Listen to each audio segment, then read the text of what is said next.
Do yourself a favor and listen to this quote. It talks about to what degree a person is willing to grow is directly aligned with the amount of truth that that person can accept about themselves. And that means without running away from it.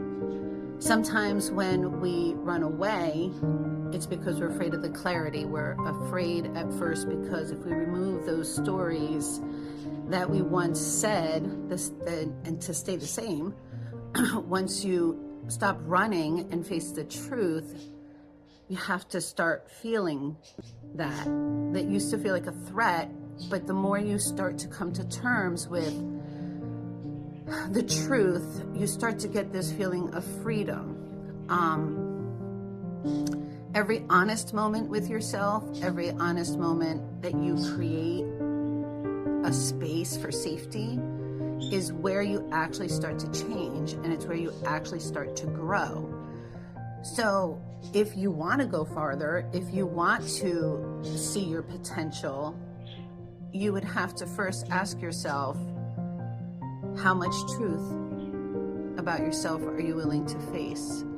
A lot of people have a lot of potential, but they get stuck in their stories, and they get stuck blaming. They get stuck in circumstances, and they say this was bad timing, this was this, that, and the other thing.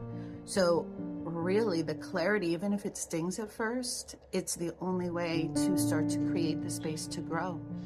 And that is your first step, is how much truth are you willing to face about yourself so you can grow. It doesn't mean judge. It doesn't mean judge that person, because then you're going to be hard on yourself and you're going to stay stagnant. It just actually means being honest and not justifying some of the things that might have happened.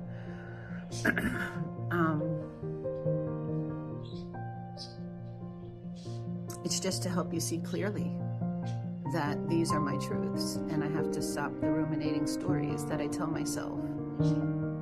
Walk in that freedom, because I think that's going to be where you're going to see your full potential. When you start to actually change and grow is when you actually can face the truth about yourself. So it's a question. How much truth are you willing to face so you can grow?